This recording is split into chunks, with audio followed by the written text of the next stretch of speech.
Hello दोस्तों, नमस्कार। GSTV विशेष में आप सभी का स्वागत है। दोस्तों, आज उत्तर प्रदेश अधीनस्थ सेवा चयन आयोग द्वारा पीईटी का जो सिलेबस है उसके बारे में नोटिफिकेशन दे दिया गया है। तो आइए देखते हैं दोस्तों कि क्या सिलेबस में चेंजेस आए हैं। सबसे पहले बात करें दोस्तों तो आज दिनांक 20 फरवरी 2021 का ये अपडेट है, आप लोग देख पा रहे होंगे।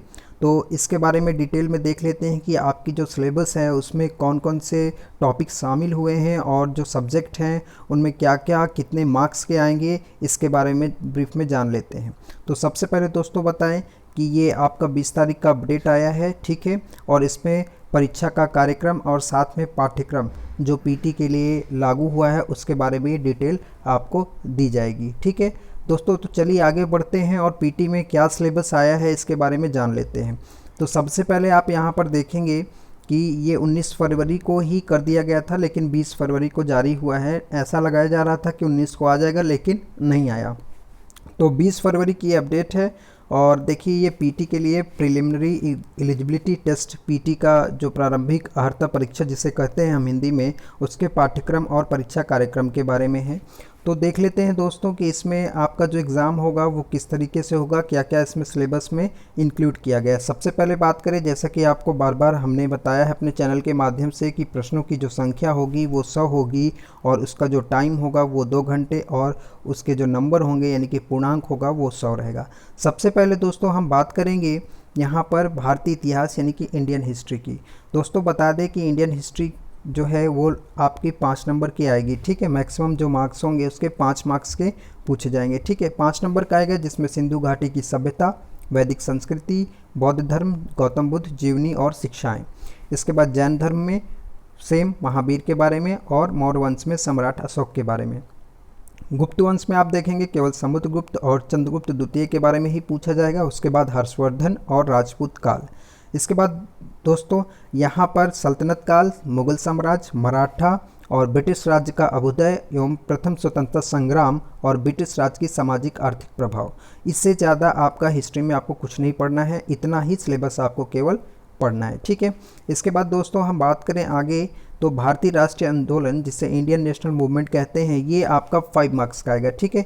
इसका भी सिलेबस एकदम ब्रीफली बताया गया है कि स्वाधीनता आंदोलन के प्रारंभिक वर्ष, स्वदेशी एवं सविनय अवज्ञा आंदोलन जिसमें महात्मा गांधी या अन्य नेताओं की भूमिका है उसके बारे में ही आपको पढ़ना है। इसके बाद क्रांतिकारी आंदोलन तथा उग्र राष्ट्रवाद का उदय। इसके बाद विधायी संशोधन, ब्रिटिश इंडिया एक्ट 1935, भारत छोड़ो आंदोलन, आज़ाद हिंद फौज और नेताजी सुभाष चंद्र बोस। ये आपका 5 मार्क्स का इसमें से रहेगा इंडियन नेशनल मूवमेंट से। इसके बाद दोस्तों बात करते हैं हम ज्योग्राफी की। अगर ज्योग्राफी की बात करें दोस्तों तो यहाँ पर आप देख सकते हैं भारत एवं विश्व का भौतिक भूगोल के बारे में, जिसमें नदियाँ, भूजल संसाधन, पर्वत पहाड़ियाँ एवं हिमनद, मरुस्थल और शुष्क क्षेत्र, वन और खनिज संसाधन। स्पेशली खनिज संसाधन में भारत के बारे में आपसे पूछा जाएगा। इसके बाद भारत एवं विश्व का राजनीतिक भूगोल, जलवायु तथा मौसम, टाइम जोन, जनसांख्यिकी परिवर्तन तथा प्रवास। इसके बाद यहाँ पर ये आपको याद रखना कि ज्योग्राफी में इतना ही सिलेबस है जो कि 5 नंबर का होगा, ठीक है। यहाँ पर इन्होंने स्पेशली मेंशन किया है कि मैक्सिमम कितने नंबर का आएगा, तो 5 मार्क्स में ये आएगा। उसके बाद बात करते हैं दोस्तों भारतीय अर्थव्यवस्था की। आप लोगों को पता है दोस्तों कि पूरा का पूरा जो इस बार जो जोर रहेगा वो आपका जीएस पे रहेगा, ठीक है। इसलिए विस्तृत इन्होंने टॉपिक वाइज बताया भी है कि क्या क्या सिलेबस में आएगा और कितने नंबर के आएंगे, ताकि आपको तैयारी करने में कोई असुविधा ना हो। इसके बाद दोस्तों अगर हम बात करें इंडियन ज्योग्राफी की, तो सबसे पहले आप यहाँ पर देखेंगे इंडियन ज्योग्राफी में, तो यहाँ पर आपको मिलेगा भारतीय अर्थव्यवस्था 1947 से 91 तक का, ठीक है, जिसमें योजनाएं, पंचवर्षीय योजना, मिश्रित अर्थव्यवस्था का विकास, चाहे वो निजी या सार्वजनिक क्षेत्र का हो, हरित क्रांति, दुग्ध विकास एवं ऑपरेशन फ्लड और बैंकों का राष्ट्रीयकरण तथा सुधार, और वर्ष 1991 में जो आर्थिक सुधार हुए हैं उसके बाद की जो अर्थव्यवस्था रही है उसके बारे में है, और फिर 2014 के पश्चात आर्थिक सुधार। आपको बता दें दोस्तों कि ये सारे इंपॉर्टेंट टॉपिक हैं और एकदम विस्तृत इन्होंने एकदम स्पष्ट बता दिया है कि इसी टॉपिक से क्वेश्चन आएंगे, तो आपकी जो तैयारी होगी वो क्लियर रहेगी। आप लोग ध्यान देंगे कि 5 मार्क्स में ही पूछे जाएंगे, मतलब इतने नंबर के क्वेश्चन डेफिनेटली बनेंगे ही बनेंगे, ठीक है।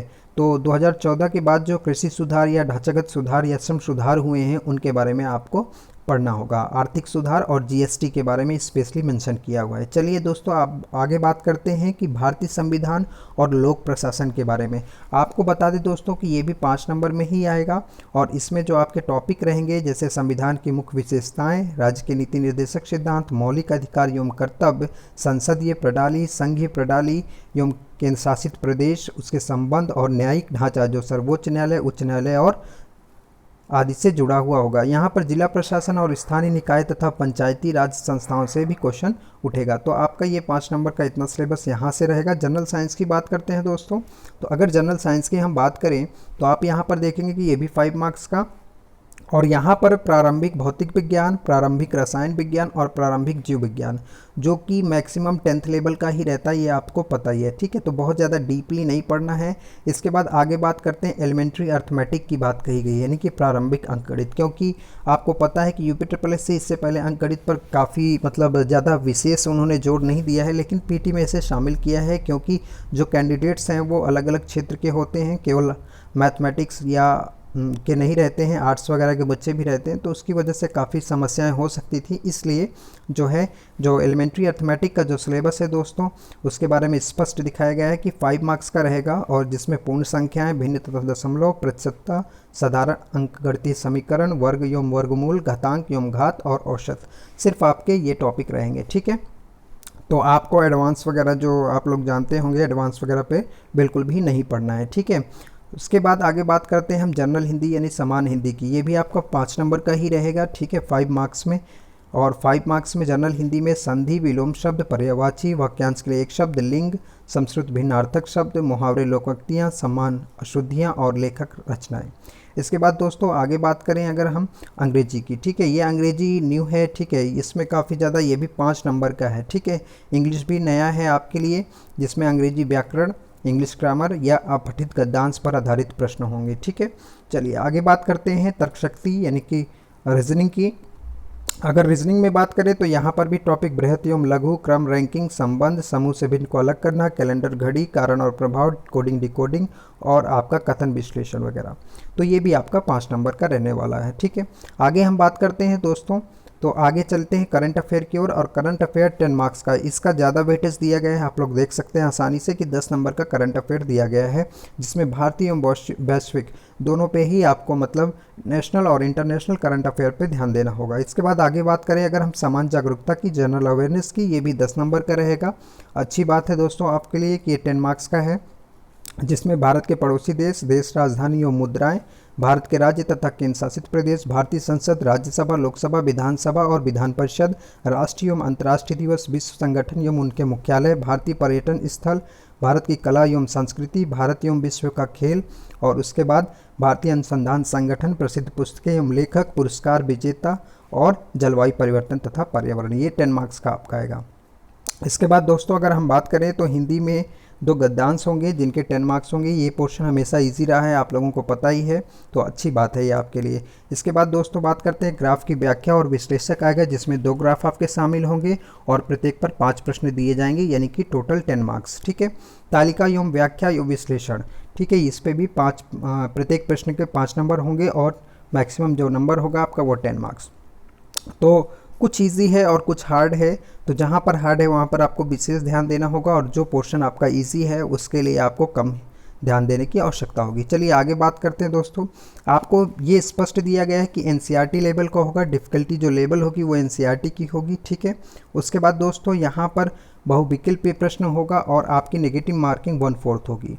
दोस्तों आशा करते हैं कि आपको ये क्लियर समझ में आया होगा कि क्या आपका सिलेबस रहने वाला है, और अगर फिर भी इसके बाद आपको कोई डाउट होता है तो आप कमेंट बॉक्स में कमेंट कर सकते हैं और अपने जो प्रश्न हैं आपके उसके उत्तर प्राप्त कर सकते हैं।